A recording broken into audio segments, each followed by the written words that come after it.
All right. So welcome to all of you to this next session of our Bioregional Carrying Capacities um, um, series. I'm just going to pull up slides for a little bit of an introduction. Let me just get into full mode. So now you should be able to see those slides. Yeah, welcome to the Bioregional Carrying Capacities session number 7. It is already. My name is Ralf Thurm, Managing Director of R3.0, and Bill Bowie will be the main facilitator, who's our Senior Director at R3.0. And we have 3 great speakers, Franziska Raedeker, Alaitz Aritza, and Indy Rishi Singh. And we're going to talk about the California Doughnut Economics Coalition, or CalDEC, as it's called. Just at the beginning, what we always do, I will give a little bit of engagement guidance, and then Bill is going to do context setting, and then he's going to also introduce our speakers of today. And after all of these presentations, we are going to go into a facilitated open dialogue before we actually then close the session in about 1.5 hours. So just quickly on the engagement guidance, we're not many on the call here right now at this moment, but good for all the others that then also going to join. Ralph, Yeah. so I don't know if it's just my screen, but it seems like it's frozen going into presenter mode. I thought it might resolve momentarily, but you might need to reshare, unshare, and reshare. Okay, then I'll do that. Yeah, sorry to interrupt, but yeah, no, I normally don't have that with PowerPoint, and there's why I normally don't choose to go to Google, but that is what we have here. So I might need to, if I do that, I'll need to just need to end this and go to this slide and go into presentation mode again. And if that doesn't work, I'll just keep it like that. That works. Yeah. So do you see the engagement guidance slide now? it's veered geladen right now. What is it? Oh, but okay. I'll see it here. Yeah, I'm seeing a black screen with just your navigation bar visible. Yeah, why doesn't that work? So let me just use the normal mode then. Yeah. And if not, I can display them in. Yeah, let me just stop that.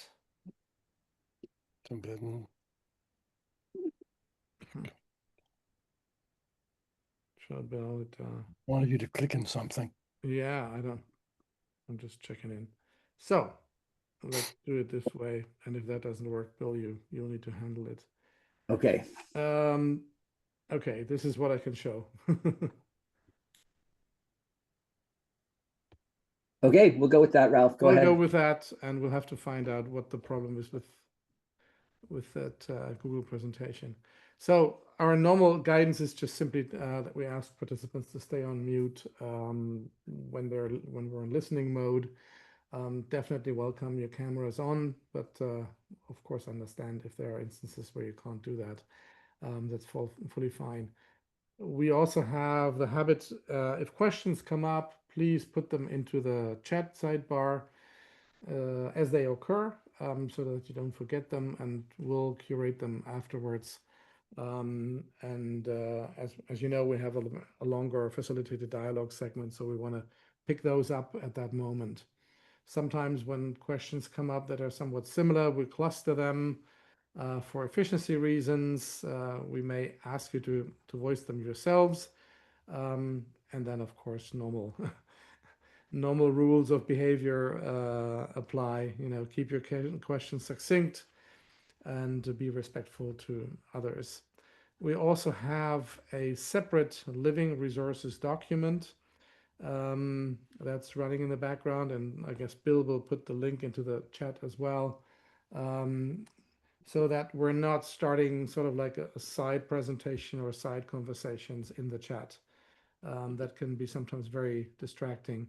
So there's a living resources document that you can use if you have additional information, if you have resources that you want to share, if you have deeper comments that you want to make.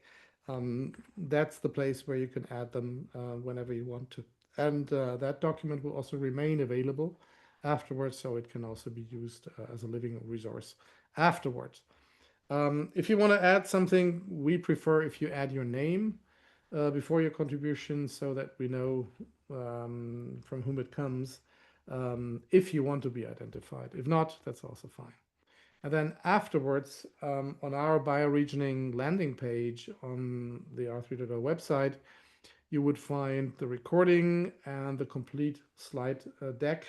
And that is then available without any fencing. So everybody can get those resources.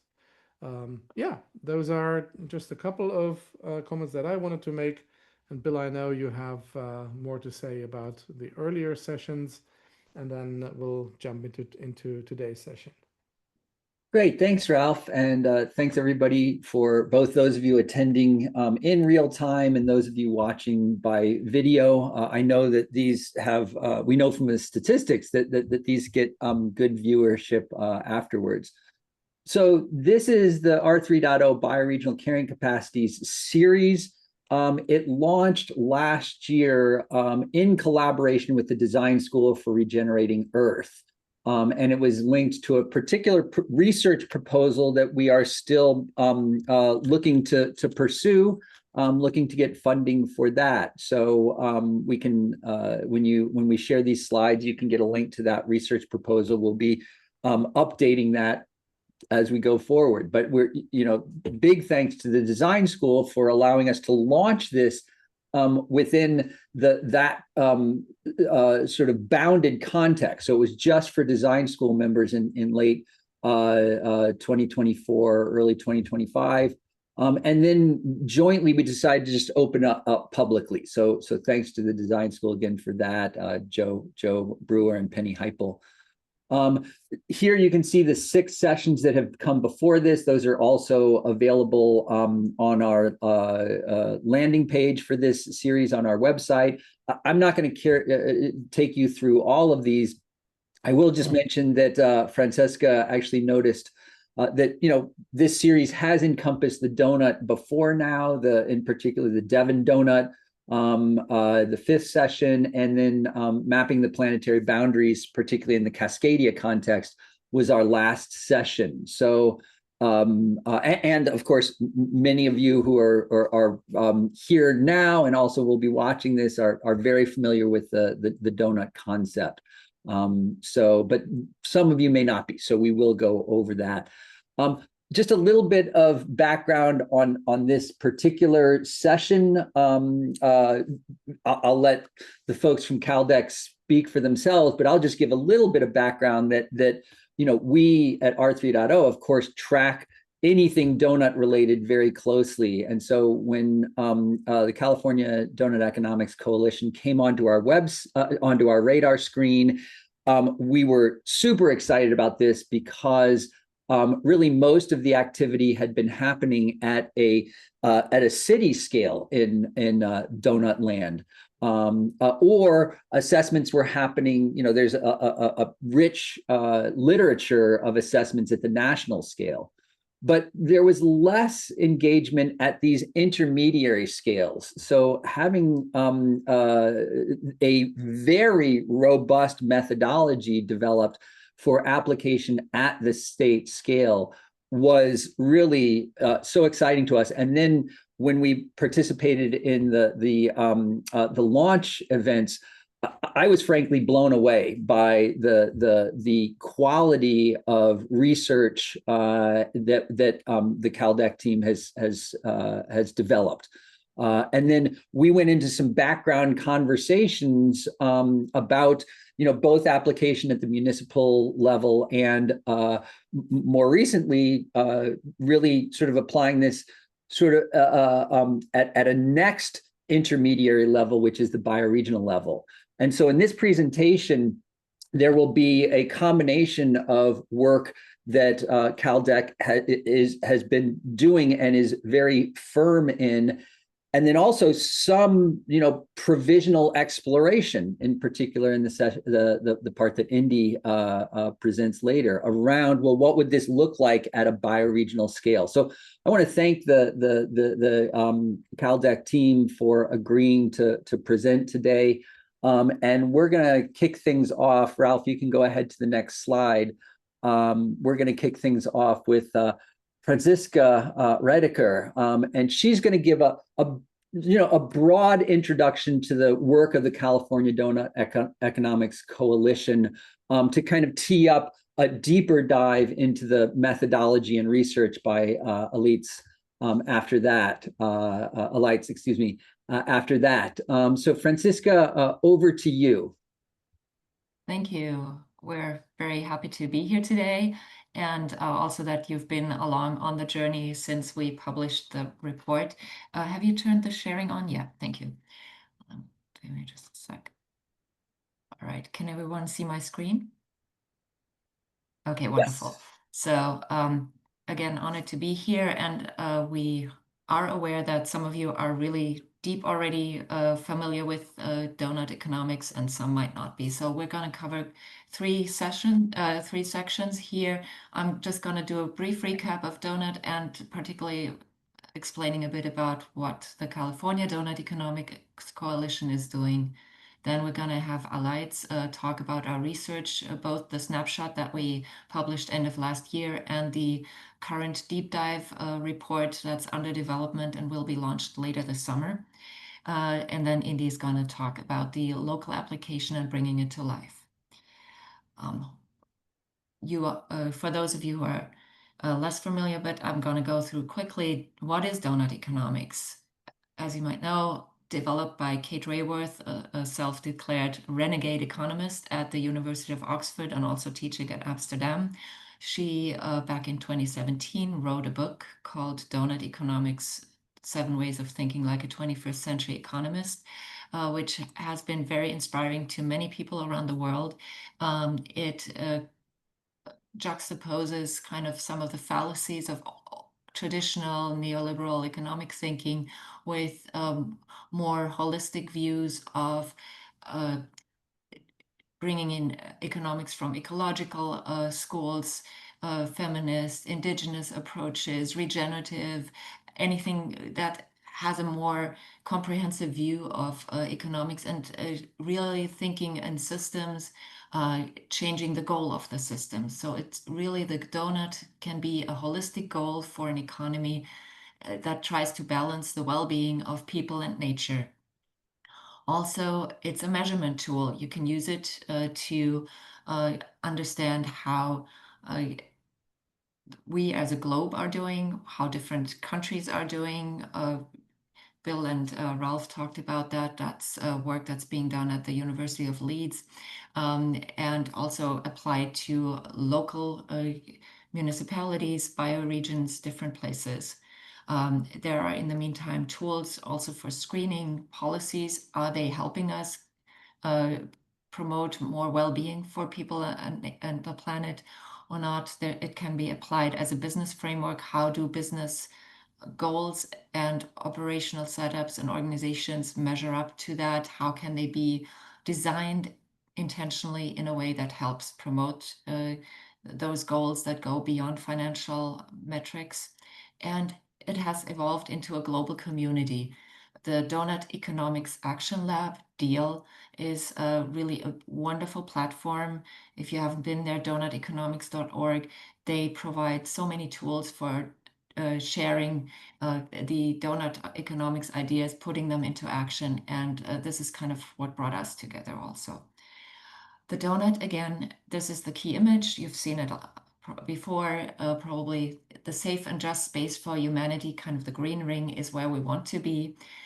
If we're not providing on the inside all the social foundations, the basic minimum for people to be covering their daily needs, that would be a shortfall where they fall into the hole. We also want to avoid the overshoot on the outside.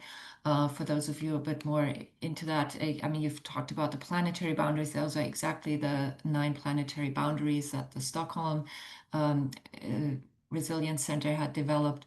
And on the inside, the social foundation categories are also really founded in the United Nations Sustainable Development Goals. Unfortunately, if you look at the world as a whole, we're horrendously out of balance.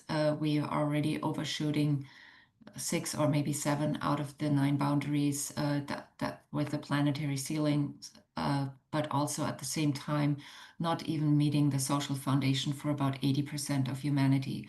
That is shocking. And we've looked at, well, are there maybe pockets in the world where things are better? This map shows kind of, again, the ecological boundaries on the bottom, how many of them are digressed. On the y-axis, you have the social thresholds that are achieved. If you want to be not transgressing biophysical boundaries, but achieving all the social thresholds, you would want to be with your donut up in the top left corner. The countries, which are here represented in size by their population, and the lines are kind of their trajectory over the past couple of years, unfortunately have had overall a pattern of moving first into using up more resources before providing a little bit more social security for people that live there. Most countries are really in not very great spots. Unfortunately, no country is in the donut space, the safe and just space for humanity and the non-human life on planet Earth. One that comes a little bit closer is Costa Rica here in the middle, but we thought, okay, California is really the 4th largest economy in the world. If it were its own country, where would it fall and how can we help move it to a safer space? We got inspired by many places around the world. Here you can see a map on the right that the Doughnut Economics Action Lab has around different initiatives around the world. As Bill and Ralph mentioned, a lot of them are on the city level, but also there are some that have some ideas around the country level. For example, quite interesting here in the middle, you can see the New Zealand donut. They kind of flip the donut around for them. The social categories are on the outside and the planetary on the inside. That reflects a bit more their Maori tradition of looking at the world.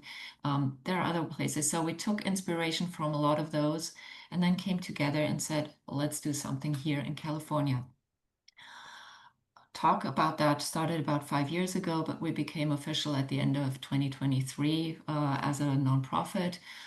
We organize in a worker self-directed way with sociocracy as our principle and have circles to keep the hierarchy very flat.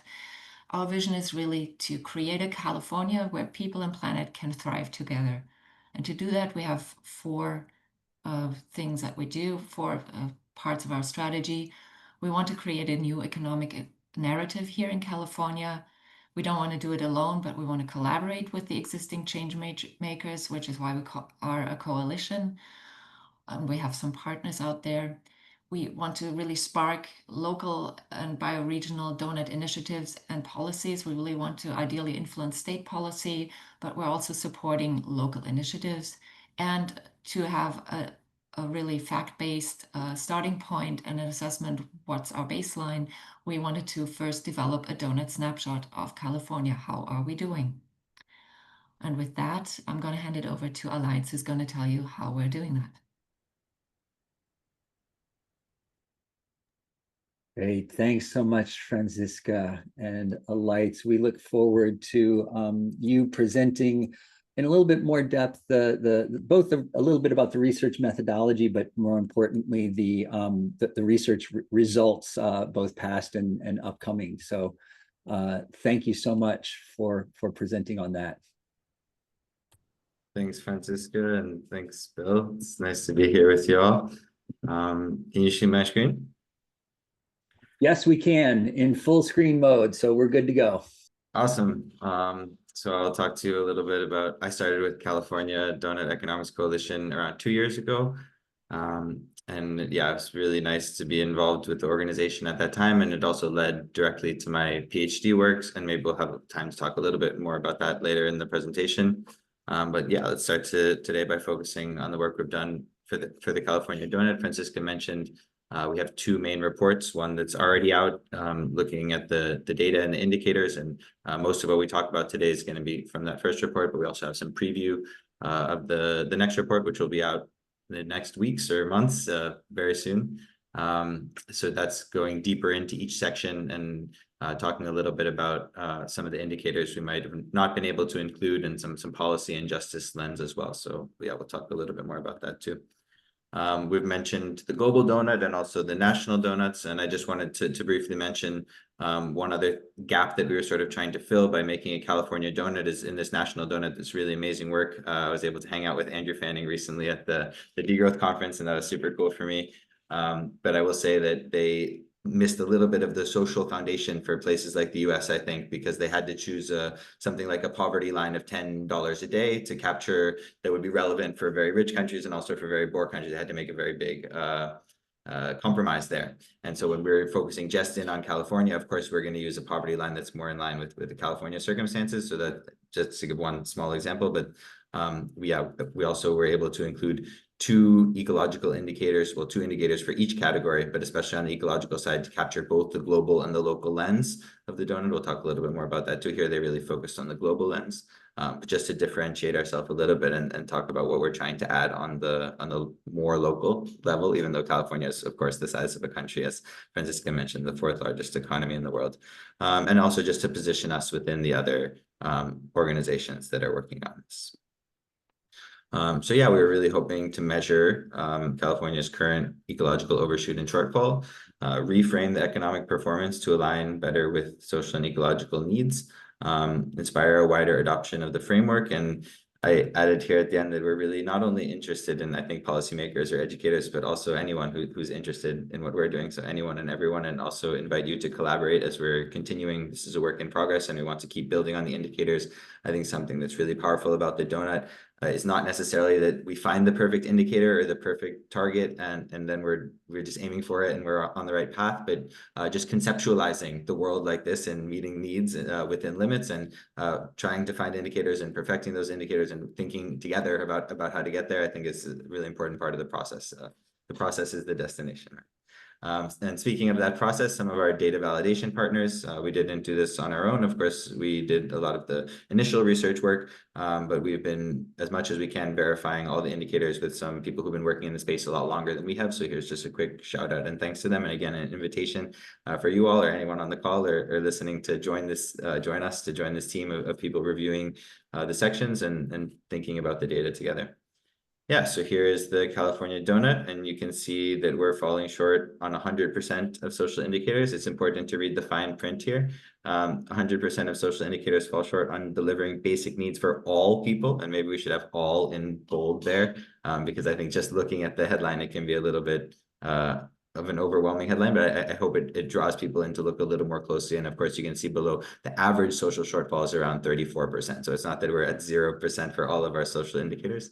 And we'll talk a little bit more about what's behind these numbers as we go through the slides, but also overshooting 89% or almost all of the ecological indicators and an average ecological short overshoot of 283%. And of course, there's a lot of issues with averaging these numbers. They're unlike categories. This is like sort of multi-criteria evaluation, and we're doing something really bad here from a scientific perspective by averaging them. But I think it's also nice for policymakers and for people who don't want to dive in too much to also be able to get a feel for what we did. So we try to, or I think of it a little bit like an onion, and we peel back the layers or we add on the layers of complexity as we go through the presentation and also as you flip through the slides of the report. So just a little bit quickly on developing the donut, we looked at over 200 indicators, eventually chose I mentioned 2 per category to make up the social foundation and the ecological ceiling. Around 50% of those are coming from government agencies, another 30% from NGOs, and 20% from academic reports.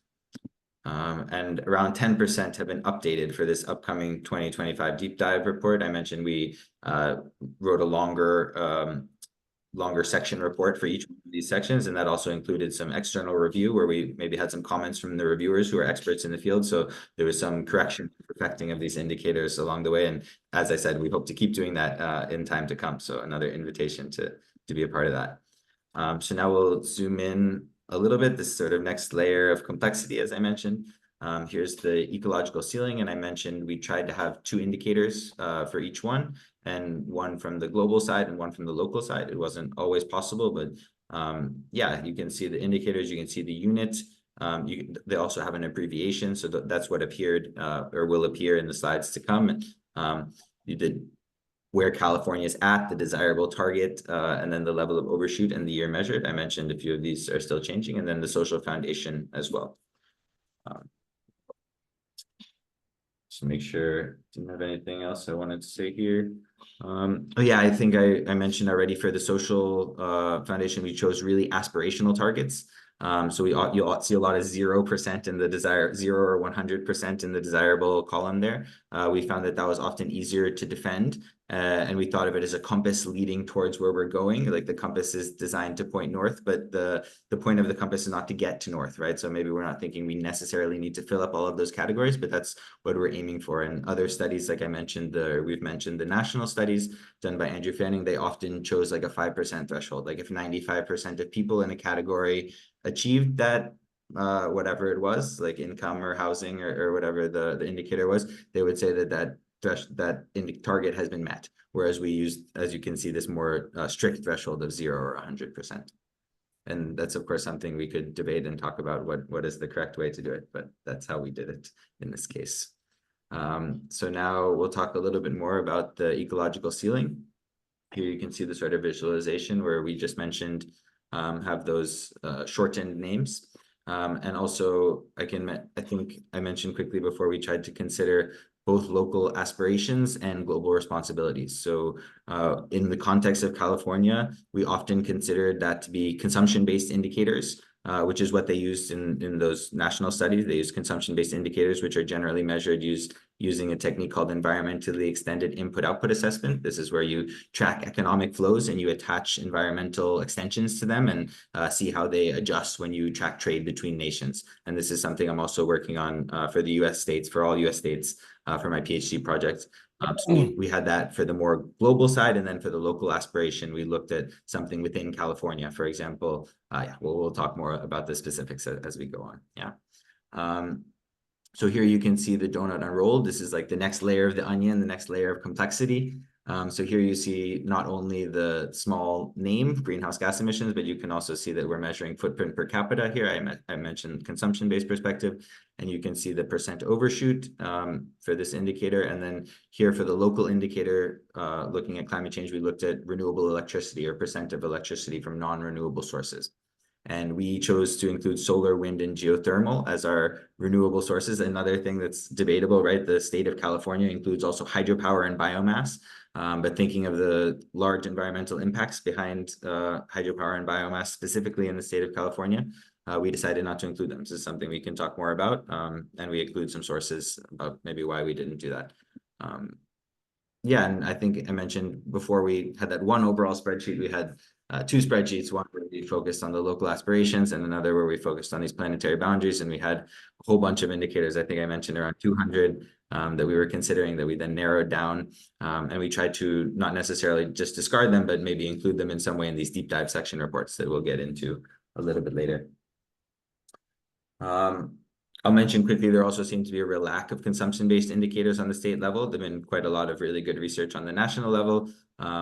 And some cities have been taking some initiative as well, but on the state level, we mentioned the states are quite large. A lot of policies are also made at the state level. So it seems quite a gap in the academic literature and also for policymakers to not have good consumption-based indicators on the state level. So this is why I'm pursuing that further for my PhD work. And now we can zoom in on the social foundation. Let's see, is there anything else? Yeah, I've talked already about the aspirational targets, and here I think we didn't quite do as good a job as we could have, and I think a lot of other studies have followed us, or we followed them rather, and not doing quite a good job as we could have in discussing specifically the global responsibilities for the social foundations. This is something that's quite difficult to do quantitatively. I think qualitatively it's not so difficult, and I'll try to talk a little bit more about that as we continue on. So if we unroll now the social foundation, we can see again the different percentages. I talked about our different targets. Yeah, and again, I'll sort of justify why we wanted to use this strict percentage of 100% would need access. So you can take the water and sanitation, for example. We have water quality here, the number of people whose water comes from systems that do not meet the water quality standards. It's only 2% of the population in California, which sounds quite small, but that's actually 1 million people, right, who are receiving their water from these faulty systems. So we thought it's quite important to actually have the target there as 100%, not as 2%, not as 5% or something else. So now we'll talk a little bit more about the social thresholds and global responsibilities. Again, I think here you can see some of the other indicators we considered for the social thresholds, and a real lack of indicators here in the global responsibilities. One that we did think about using is this concept of unequal exchange. So here we're looking at, again, trade flows in the global economy and how often global north countries are appropriating land, labor, resources from the global south. Here you can see some graphs depicting that were done by one of my advisors now for my PhD. His name is Christian Dorninger. He's done some really cool work on unequal exchange at the national level. And also looking at these country groups, like you can see here, the high income countries, the upper middle income countries here, CHN, China, lower middle income countries, India, and lower income countries, and how resources and land are distributed there. Not so much work done yet on the state level. Maybe that's a gap I can again hope to fill, but I think I mentioned from a qualitative perspective, we can think about maybe how California companies like Apple are behaving around the world in their factories, maybe how supply chains from companies like Tesla, California companies like Apple and Tesla are acting around the world, thinking about the mining for the batteries, of course, from Tesla. And of course, we can also, oops, one of the images is disappeared beneath the slide there, but that's fine. And we can also think about the U.S. military. California is a large contributor to the U.S. military, a lot of military funding at the state level. We didn't capture that in one of our indicators, but I think it's an important thing to think about when we think about our position in the world and our global responsibilities, how we're impacting the lives of people around the world, especially with some of the wars going on today that we will not get into. So now quickly, hopefully I haven't been talking for too long. Has it been around 10 minutes? You're fine, Alaitz. Awesome. Keep going, Alaitz. Cool. Yeah, so just quickly deep diving into the data. So I mentioned what we've been looking at so far is this data heavy report that we've put out, and now we're deep diving into the sections. And so I'll give an idea about what those will look like. And this report will be coming out in the next few weeks or months. So keep an eye out for that. First is this how to read the pages. So yeah, we're providing more detail here. We start with the context. So this is sort of just something we think maybe everyone will need to know in order to understand this section. And then we look, of course, at the performance, but we also spend a few bullet points, sentences, or paragraphs explaining what we measured. And we'll get into that a little more for the climate change one. And maybe some of the others as well, if you all are interested. And then we have the policy spotlight. So we look at some of the policies in California specifically that are related to this issue, and then the justice spotlight. So looking at how different segments of the population are impacted here. That's another thing that I think is a bit lacking from these national donuts, as we're sort of looking at the average of the population. And of course, there is no average Californian, right? There's people below and people above, and the average is sort of an imaginary. So it's important to also dig in on these regional inequalities that exist. And so, of course, inequalities between California and the rest of the world, but also inequalities within the state itself. So now we'll talk a little bit about that for climate change in particular. So yeah, I think I don't need to explain to you all what climate change is and what's causing it, but we think it's important for someone coming upon this report to have a bit of that background information as well. And then what we measured. So you'll notice that this is one of the indicators that's changed. Well, the indicator is the same. It's a per capita consumption-based emissions for California, but the percent overshoot is far higher. That's because we have a new source. It's called the United States Environmentally Extended Input-Output Assessment, done by the EPA and being analyzed by me as part of my PhD work. So before we were relying on another source from 5 or 10 years in the past, and now we've updated that to, this is from 2020 data we're using now. We also provide for example, the average global emissions around 5 tons a year, the average American emitting around 15 tons a year from a territorial perspective, around 23 tons a year from this consumption-based perspective that I was describing. And of course, some countries, people are emitting less than 1 ton per capita, and that would be the sustainable target that we're shooting for. This is based on downscaling the planetary boundaries, the work of Anders Bjorn and others who I think have also spoken in this session. So cool to be following them and speaking here as well, and also using their work. But yeah, I mentioned, and then we also have the overshoot in electricity from non-renewable sources. I already talked a little bit about that. The policy spotlights and policies in California that are important, and then the justice spotlight, as I mentioned. So some really nice work from Daniel Kamen over at Berkeley, looking at different zip codes and consumption by zip code, using survey data and combining it actually with life cycle assessments, so a little bit of a different technique, and a little bit older data, but a really interesting way to narrow in and look at how some of the different zip codes have different carbon footprints, of course. So inequality and carbon footprint within the state. And this is something I'm hoping to also update as part of my PhD work. So there we have climate change. Here we have biodiversity loss, fifth mass extinction. I think sixth mass extinction is something you all are aware of here. Again, so I won't go too much into that. The 2 indicators we use, unfortunately, we didn't use a global indicator here. One that would have been nice to use is maybe the embodied human appropriation of net primary production. I won't spend too much time describing that since we didn't end up using it, but it doesn't exist on the state level. And another way I would like to extend this data is, adding additional indicators like that one to sort of measure our biodiversity impact on a more global scale. So we have 2 local indicators here. Protected area or unprotected area. California has actually promised to protect 30% of their land by 2030, and they don't really look like they're on track to do that. You can see it's increased marginally in the past 4 or 5 years. Statistics down here in the bottom right.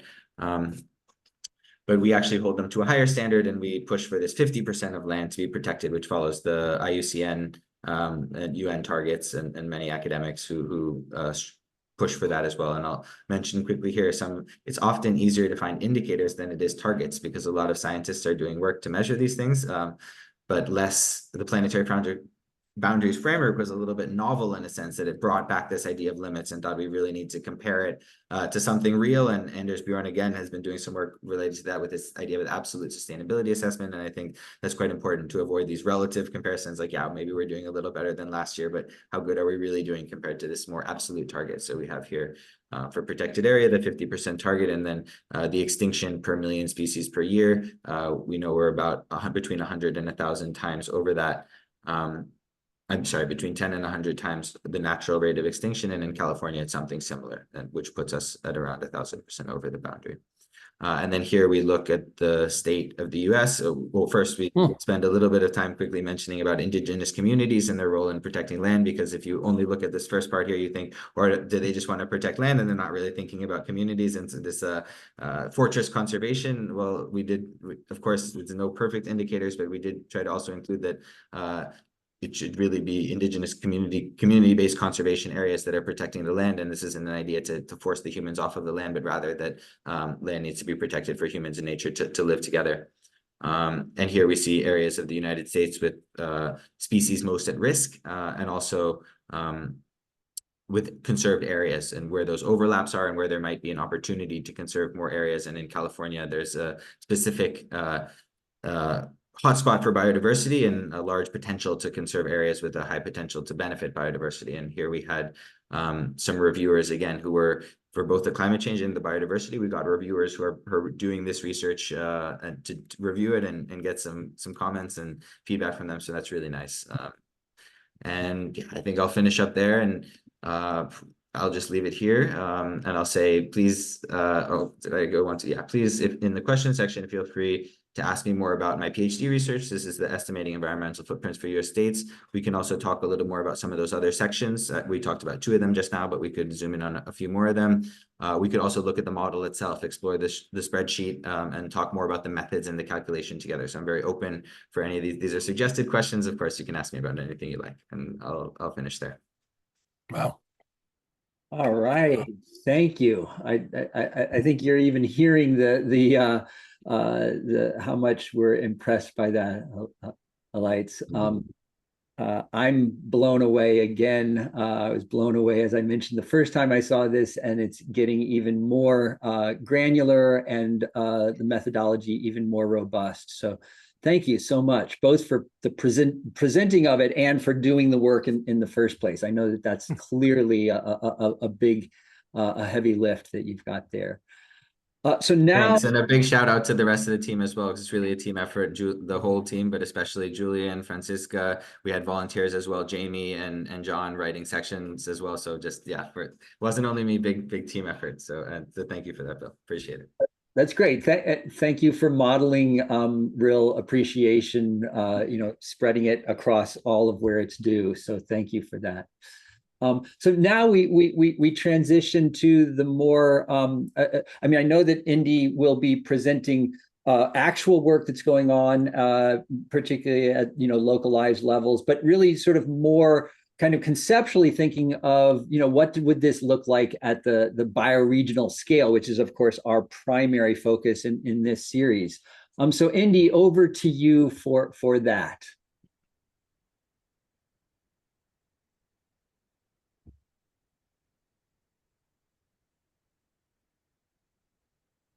And we can see your screen. Okay. When I switched it to it, it like had a moment where it was like, whoa, freaking out, and it had me re-log into my password. Can you guys hear me now? Can you see the screen too? We can see the screen and we can hear you, Indy. All right, beautiful. Yeah, thank you. I mean, I have to say, I'm so grateful that we're a sociocratic nonprofit, because I pretty much blacked out on the data stuff, So I'm grateful that there's such a great team doing the data aspect of this work, because I think in order for us to do anything meaningful in the world now, we have to collaborate. The left and the right brain have to collaborate. The intuitive and the intuitive and the intellect have to collaborate. Like the gut and the brain have to collaborate. Like we need to collaborate in all the different ways if we're actually going to create systemic evolution, systemic transformation. I mean, at this point, we're kind of in this space. So my invitation, I can't help it. I'm a very interactive human being. So my invitation in the chat, please share, what is your favorite donut? As you can see, we got a glossary of donuts over here. But donuts also, keep in mind, I'm Indian, so we have gulab jamuns and jalebis, if you know your Indian stuff. So there's there's donuts all over the world, right? Like they show up in all kinds of different cultures, and there's like they're perennial, right? Like they exist maybe as long as humans have been having bread, right? We've been making some fried bread, right? So please drop in the chat, what's your favorite donut? What's your favorite cultural donut? But I think that's also relevant to this work. I think it's about thinking about, how does this shape show up? How does it show up in nature? How does it show up in our lives? How does it show up in what we eat? And does the symbol mean as much as the data, right? I think like the data is great. And also, what if symbols are what drive humanity, right? What if humanity is really attached to symbols? I don't know if you guys are familiar with Carl Jung and some of his work, but this is not a new thing. I mean, you look at in Indian mythology and philosophy, symbols are really powerful. You look at like movements like, I mean, I hate to bring up like Nazism, but like a symbol can actually like rally it can be used for really terrible things, but it can also drive a whole community or society towards something awesome. So definitely I'm bringing up this concept for us to actually think about the symbols that we're using as much as all the intellect that we're applying, because at this moment we have the majority of people are disconnected and disenfranchised and cynical and hopeless, right? We are in this conversation together today, hopeful, and we're leaning in, but most people are not. When you go out there and you go and spend time with the working class, you go and spend time with folks in the public servant who are public servants or policymakers or staff, they are so like burned out, don't believe anything can change, right? So we kind of are dealing with something that's very emotional and spiritual. Maybe spiritual is not the right word, but there's something going on, right? Like where people are feeling that there is no hope or possibility. So we may need a symbol to kind of nudge us to the place of possibility. Maybe it's not the donut. I mean, I don't want to be religious about it too, right? Like what if it's not the donut? But the donut is something very universal, and it does exist in our cultures, in our communities. So that I'm just bringing that up. By the way, maybe if you guys are nerds about it, but I'm a big fan of like physics.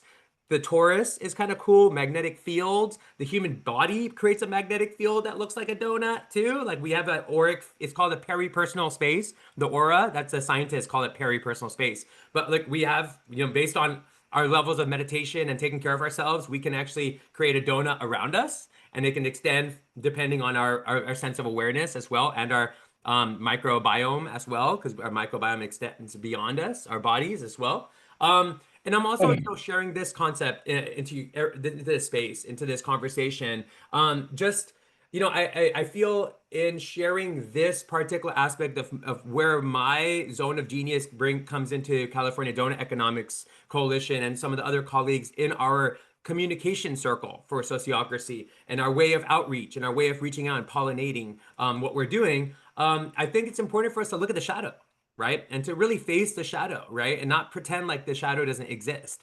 Because when we pretend like the shadow doesn't exist, it shows up within us, and it starts to dissolve. Even if you mean well, it can dissolve your sense of direction, your sense of purpose, your sense of integrity can be dissolved by not integrating the shadow.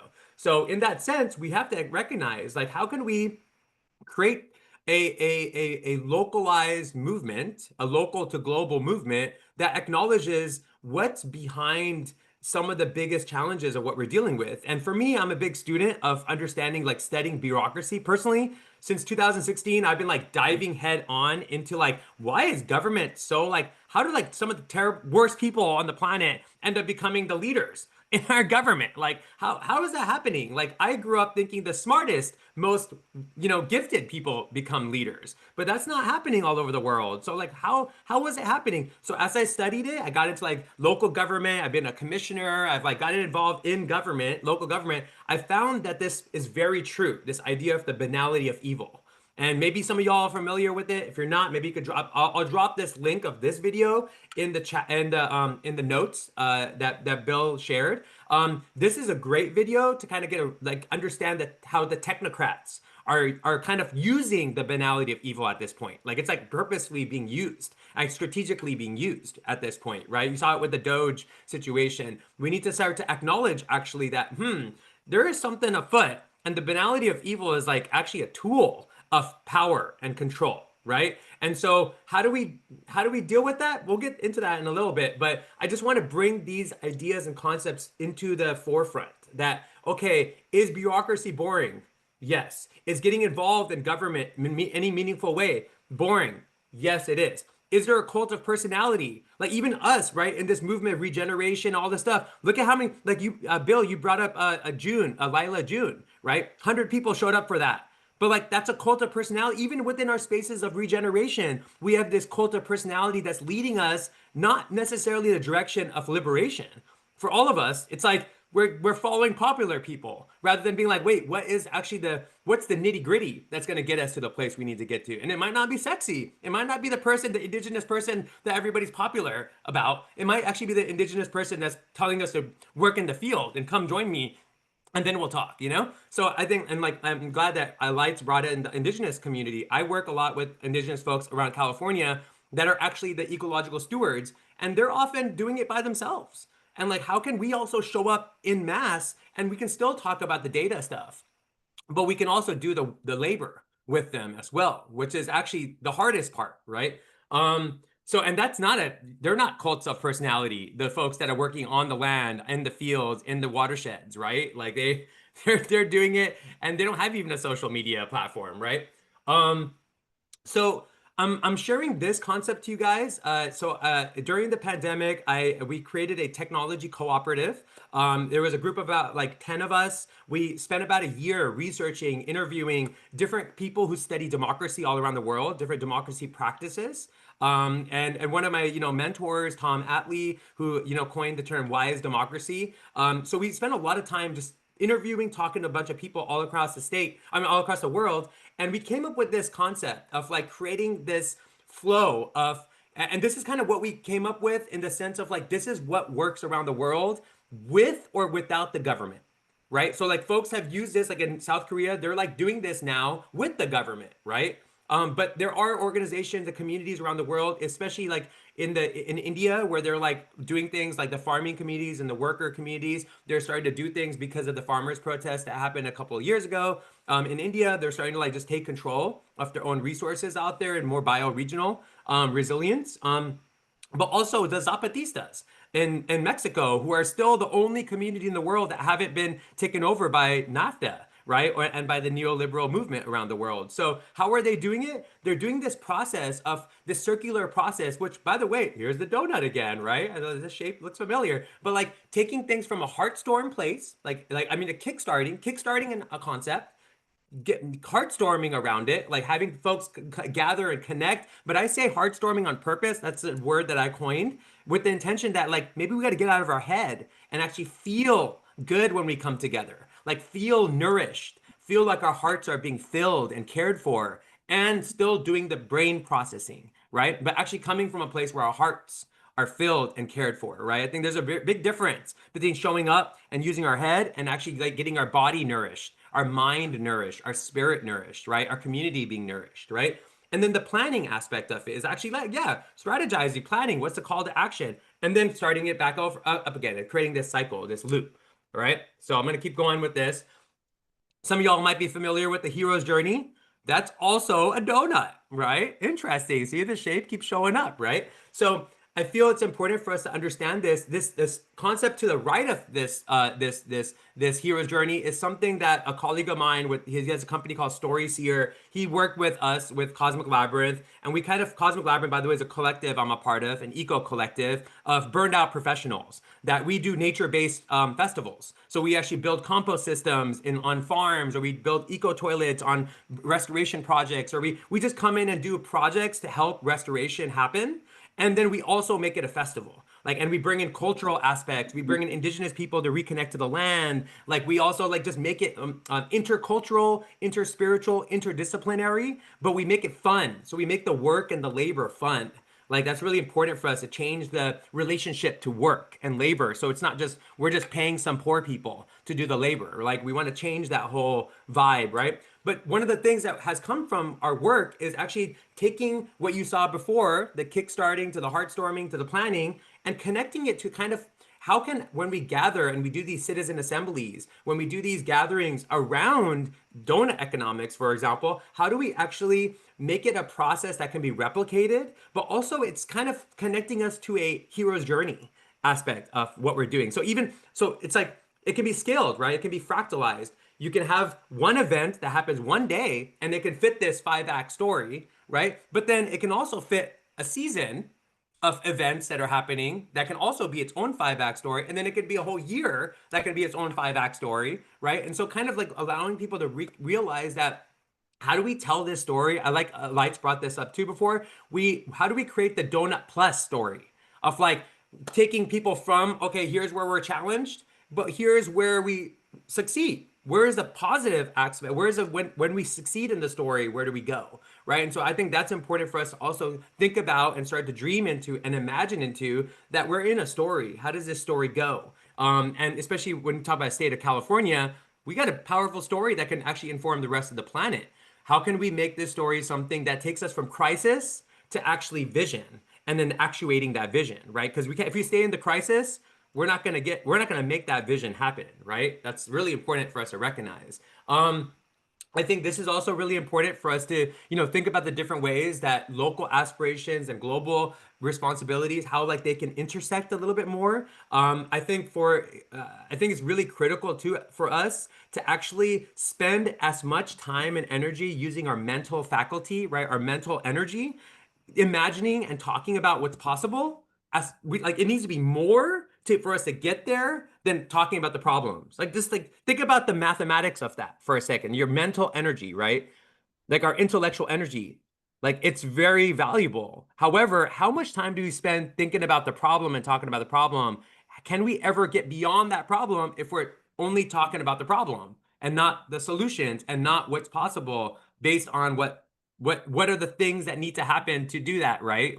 You can't be caught in the problem and then create the solution. You have to, as much mental energy, if not more, has to go into the solution. So just want to throw that into there, the why we have to act locally.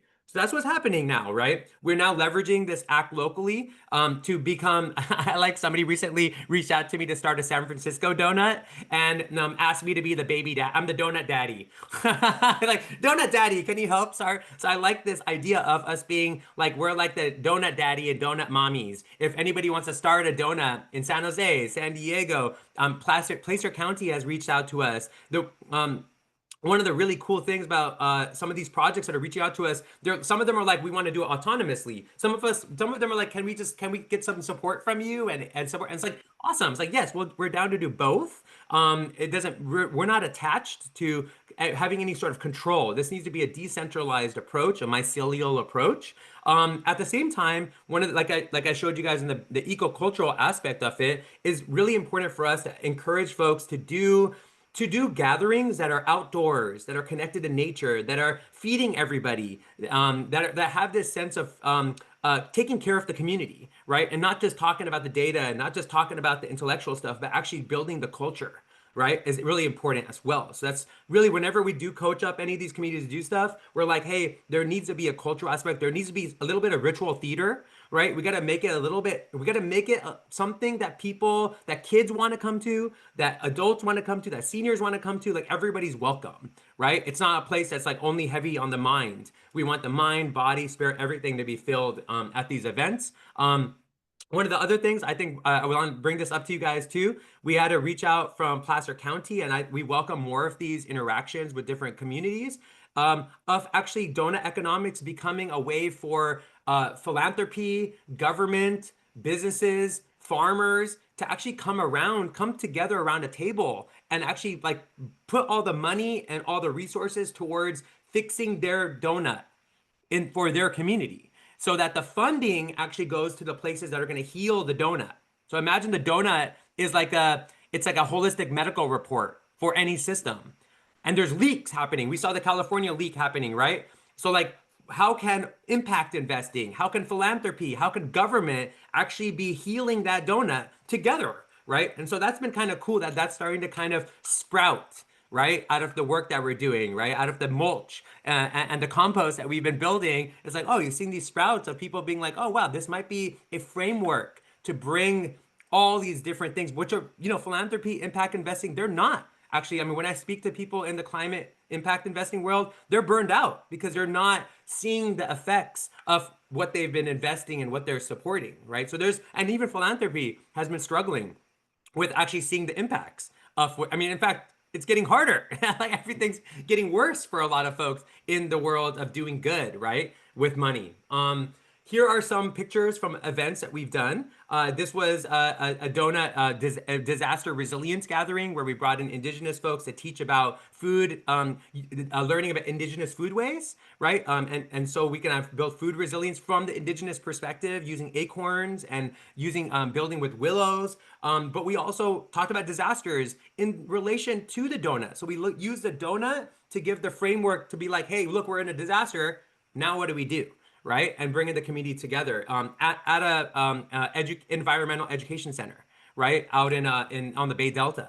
On the other side is the Resilience Village project that we did with San Francisco Bay Restoration. It's a nonprofit that funds projects. We did a whole Resilience Village and did a LARPing experience where we built a donut labyrinth with invasive plants, and then the kids and everybody walked around it, helped build it, and we also talked about the donut. And it was very digestible to kids, right? And I think that's really important. If you can make something, if kids can understand it, there's something magical about it, right?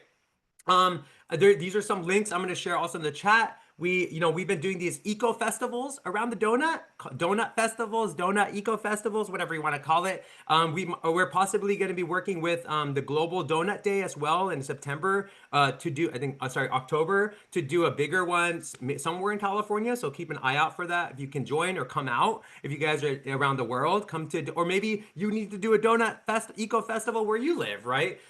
Because there is a Global Donut Day. And then also on the side, our YouTube channel, if you go to California Doughnut Economics Coalition, we've been interviewing folks with the intention to kind of not just interviewing folks within our community, but when we, like the San Jose Donut, we're starting to interview different stakeholders in the community that are working on projects to heal the donut, right? That are also providing us with data, right? Ecological data or social data. So the San Jose Donuts are a really cool experiment for us because they are now creating their own donut snapshot, but they're using our questions and our data, but they're now also modifying it to the San Jose nuances, right? And I think every city, every community has to build their own data, their own donut, right? Because there might be different things in different places. We're recognizing that, right? Obviously, San Jose has a tech industry. So tech is really big in that central part of the donut. And then it also has different impacts, right, with the system. But if you go to like Placer County, which is farming, mostly farming, they're not going to really have much tech, right, involved. So every community is going to have a little bit different nuances. It's been kind of cool to interview different people from the community as well and to kind of give them a space to speak about it. But what we're imagining is when the San Jose Donut becomes interactive,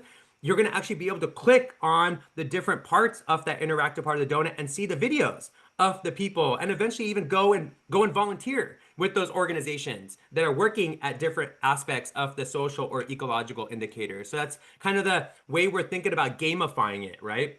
Which kind of comes to this concept of us reimagining how we are also tuning into storytelling, right? What we're doing. Recently, I was invited to talk about donut economics at a solar punk event, and we talked about donut economics. We kind of did future visioning with donut economics.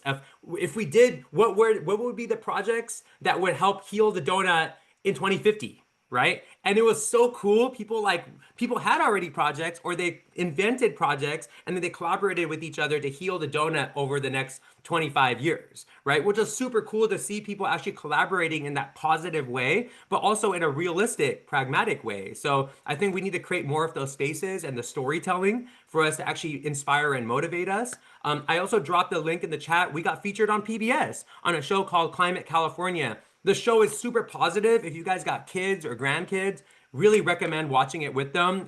I think, especially for children and youth right now, it's so important to show them stuff that's hopeful and it's possible for their mental health, actually, and show them that there's things that are possible, that are fun, right? And maybe we can approach things with play when we're solving the things. As you can tell, I love play and having fun. I think there's something about being intentionally and strategically fun, right? Because as you can see, when you're looking at all the statistics and the data, we're in a disaster.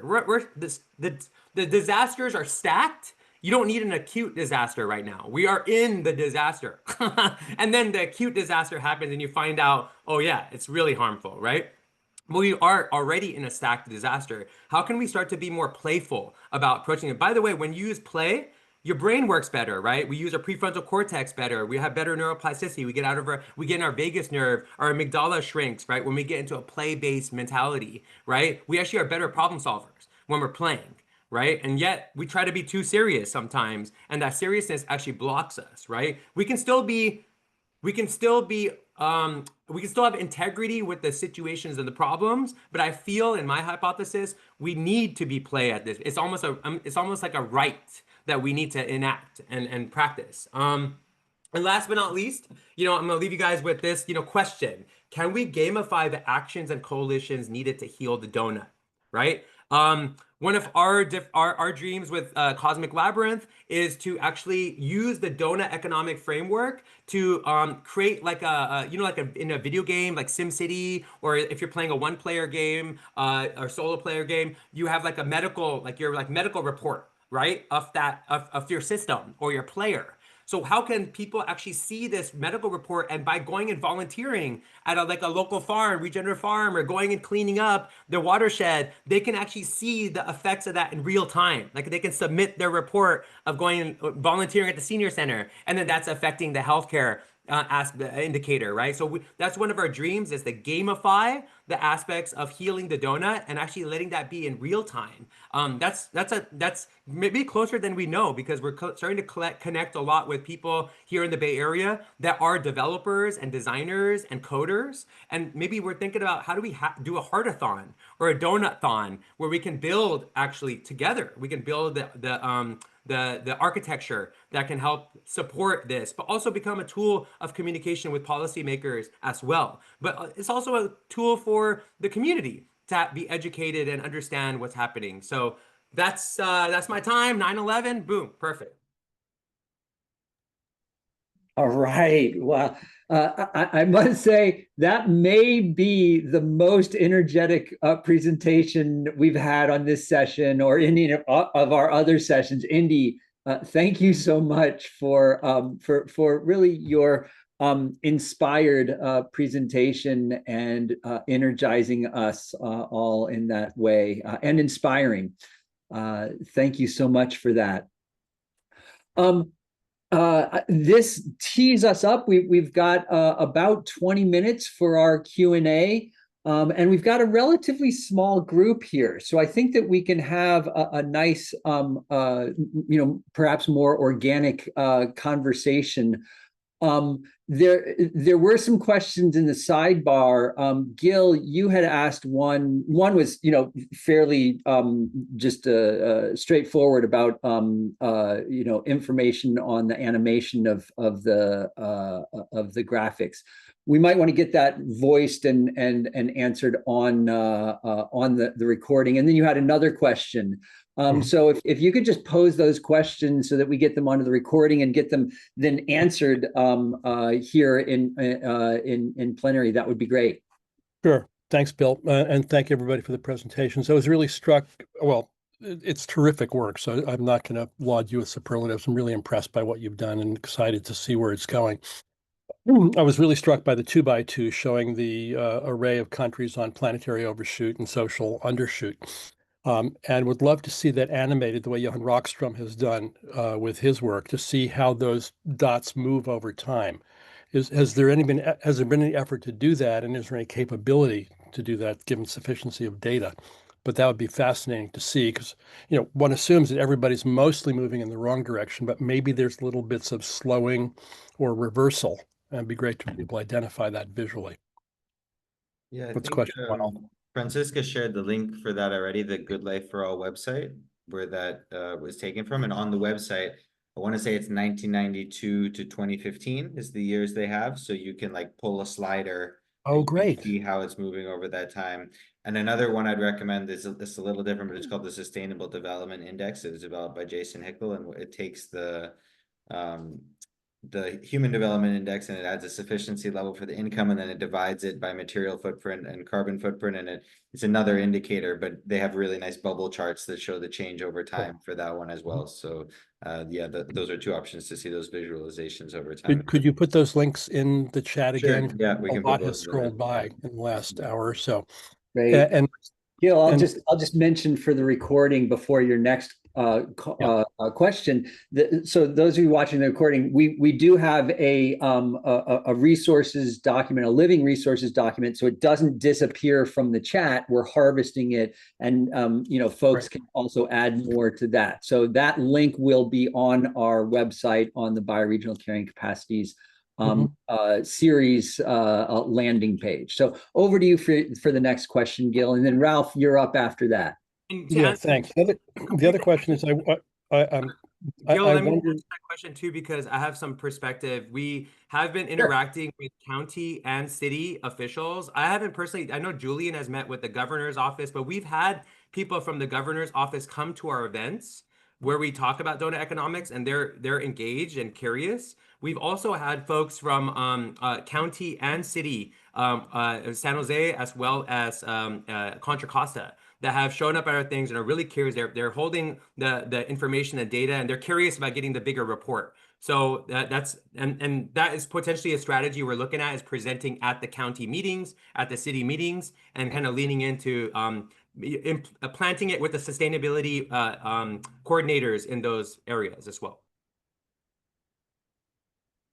So the question that Indy partly answered just now, thank you, Indy, is what sorts of contacts has CalDEC had with people in state government, governor's office, agencies, legislature, so forth? And curious to know what's been done or what's your aspiration around that. Because there's a lot of people in this administration who obviously would be very interested in this work. So I got two nuances with that. Okay, I just on my podcast just interviewed the Green Party candidate, Butch Ware, and he's really interested in this, in implementing this. I'm asking about people in the current state government. Right. And so with that being, as you know, the current state government doesn't want to support anything that might be changing their nuances. However, Lawrence Grodeska, I think you might know some of him. He's interested in participating a lot in this, but he's still just new there, right? So we do have somebody in there who's interested in this. However, the nuances when there's a governor that's about to leave, from my understanding of the politics at this point, they're like very resistant to do anything new, right? Okay. So my experience with government, both having been in it and my relationship with people there now, is I have a very different interpretation about people's interest and openness. So I'm interpreting the answer as no. And that's good to know for now. And I'm happy to talk with those of you who are interested in opening some doors there more substantively. I would add actually also an answer that probably lies in between both of what you're saying. I think we have had contacts who have been involved in attending some of our presentations. We also reached out to the Office for Natural Resources and now Land Use and Innovation, and for some of our research as well. And one of our donut research members is now also beginning a job in that sector. And so I think we do have a few feelers in there and a few early signs of interest. It has not been at the point where they said, oh yeah, sure, let's make that an official indicator for our state yet. But that's kind of where we'd love to develop that into. And Gil, your offer of maybe opening doors down the road would be very much appreciated. Yeah, and Gil is appropriately being humble here. So I'll speak for him in saying that, you know, for those of you who don't know, Gil, as he mentioned, has been involved in the political sphere, in government, in particular in Palo Alto, and Gil implemented a context-based or thresholds-based measure of the greenhouse gas emissions, and this was sort of very early work. And we tried, Bill. We didn't get it as far over the line as we would have liked, but we tried to bring a lot of this work into a more basic, climate action plan perspective for the city. I've also worked with the city of Berkeley, and I spent a few years in the California governor's office like 100 years ago. Well, if there is, and just spent some time last week with some senior officials in the current California state government. That's why my perspective, Indy, is rather different than yours. And I think there's a lot of what I saw in the presentation today was grounded and sophisticated and simple and engaging in a way that I think people could really respond to. Great. I'm very grateful for the work you guys have done. Great. And if in the background connecting you, Gil, with CalDEC is needed, otherwise, if you already have points of connection, great. Thank you for that question. Well, Franziska and I have known each other for years and are neighbors, but never see each other. So this is a great invitation to kind of go hang out in the watershed. The connections are already there. Wonderful. Ralph, over to you for the next question, and then if others have questions, either put them in the sidebar or we can just have you go on mute. So, Ralph, over to you. Yeah, just an observation and then my question. I wonder how it was for you when you first saw the numbers. You know, if you look at overshoot of 1,000%. or you look at overshoot of 652%. How is there ever, a glimpse of hope that this could lead to something that could rebalance the people in California, but everybody infected, which is globally everybody, I would think, with this wonderful planet, and especially, and this connects then also to the broader question, just looking from Europe and seeing all the federal and government setbacks on everything more or less that has the word environment or climate or equity in it. How is work on the ground affected by that? Are people putting their heads into the sand, or are they even more motivated? And I really talk about normal people here. And Indy, and you were, that I had that glimpse of light when you talked about all of these local groups. Really, I could think that there is really an enormous motivation now to really become active on the ground, which is what we of course want. But I was just wanting to grasp a little bit of the sentiment of how it is today, let's say after half a year of dictatorship. Maybe take the first question. I can take the first one. Great. Yeah. Thanks, Alaitz. So quickly, just about the calculation method and how we determine that overshoot. So 100% is double the boundary, basically. So if we have a target of 1, of whatever it is, and we're at 2, this would be an 100% overshoot. So when you're seeing something like a 500% overshoot, it's like 5 or 6 times the boundary.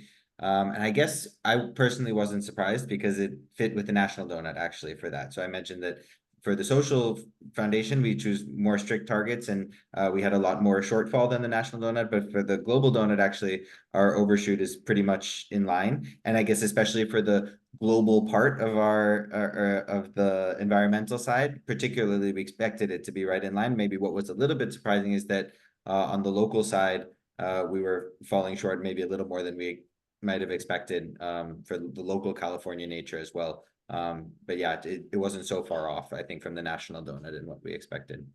And I'll let the ones in California speak to the second half of the question. Great.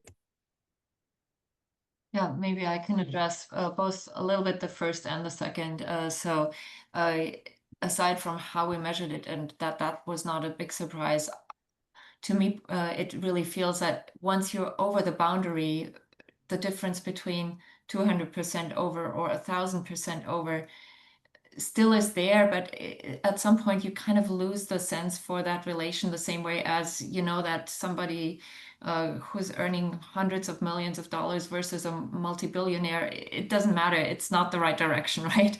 And so you have to just say, okay, maybe it gives you a relative sense of urgency so that you can say this maybe should be policy priority number 1, but you also have to balance that with the ease of access, addressing it. And also none of these are in isolation, they're all interconnected. So oftentimes when you address some of them, the others move in the same direction. So that's the hope. And then for the political climate and how that works with people on the ground, I think, yes, we all feel a bit, of course, more attacked. A lot of nonprofits have and research institutions have lost their funding or feel like they need to kind of move to safer topics and kind of self-censor a little bit. We're trying not to do that.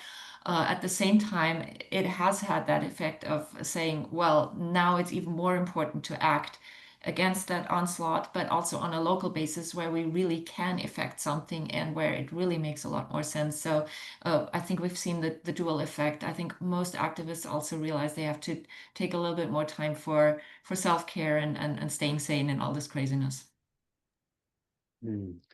Thank you so much, Franziska, and for Alaitz, excuse me. Randy, you've got a question. We're at 24 past, so if we could just make it a fairly concise one, that would be great, Randy.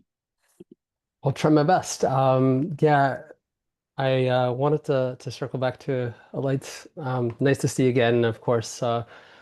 Just to disclose, myself, Bill, and our colleague Daniela from the University of Guelph have been engaged in a study looking at context-based sustainability and the sort of results of work that's happened across multiple donut cities and groups, including the CalDEC group, which has been amazing. It's been really great to get to know the details of what's happened. I guess part of my interpretation from what we've seen among donut cities is that there's always this risk that the artifact becomes more focal than its interpretation or the value of the information as it may apply to better decision making or planning for the future, etc. I really appreciated in your presentation that you touched on this idea of kind of understanding or making sense of things.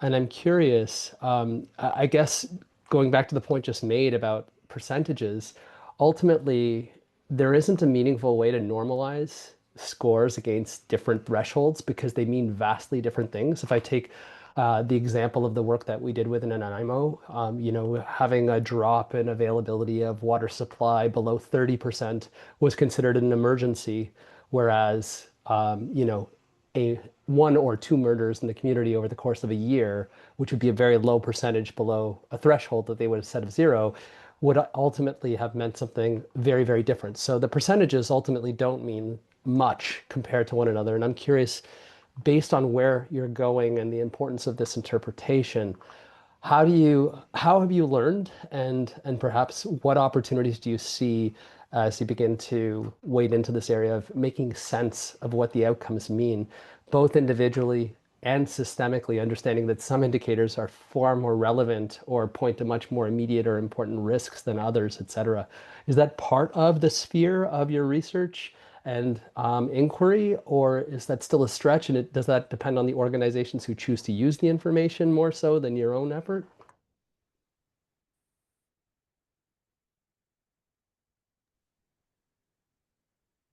I guess I can just maybe quickly answer from my perspective that I would never personally say that one of the indicators is more important than the other. It's like, shelter or food, we sort of need both. And I think that's sort of the idea of this basic needs framework, is that it's trying to encompass needs rather than wants, and wouldn't want to prioritize. Definitely agree with what you said about averaging them not making too much sense. I tried to talk about that in the presentation as well, but at the same time, I feel like it's kind of important to draw people in, and especially policymakers. Like, if you present 800 indicators and 800 categories, you're going to lose a lot of people right off the bat. So sometimes, as I was sort of using the onion metaphor, starting with one number and peeling back feels like a good way to do it for me. And then for different communities and for different groups, maybe to decide if they have priorities among them. But again, it really feels like there's sort of non-excludable, and all need to be satisfied to have a sort of a nice place for everyone. I'll let Indy continue. Thanks, Alaitz. Yeah, one of the things I've noticed in organizing citizen assemblies and inviting policymakers as well as different stakeholders from the community is creating like a physical donut where we all gather in a donut, and then let the different stakeholders collaborate and participate, and noticing that the donut, like, I think the nuance of this donut economic snapshot and model is maybe it's more informing folks on how to collaborate and network better, to do something about it. And that I've seen that aspect that's really powerful with this. That's also phenomenal, right? Because I think there's a lot of people not talking with each other. There's different nonprofits, different government they're not really collaborating. Even at the government level, they're not necessarily collaborating. And I think this gives a framework of like the system. We're actually all a part of the system. So I think that's where it helps the most, Randy, is actually like the donut plus, right? Which is like here's the data, but the data is nuanced anyways. Can this inspire more cooperation and collaboration and coalition? So yeah. Great. Just to draw really quickly off what Indy said there too, it's just like, yeah, there's so many people working in these different fields, and they're all important work. And I feel like they often see their work as separate and disconnected, and just thinking of it all within the holistic framework, I think is powerful as well.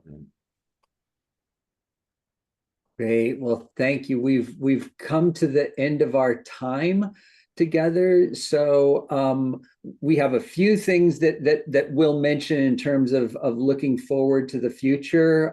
So I think Ralph is going to try and bring up those slides. Thank you, Ralph. We understand if folks have to drop off on the bottom of the hour, but we'll just finish this out.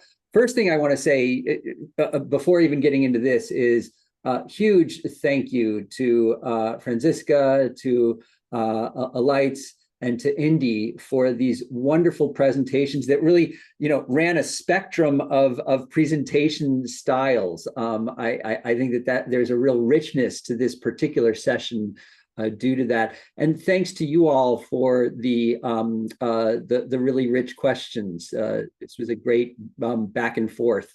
I think it probably could go on further.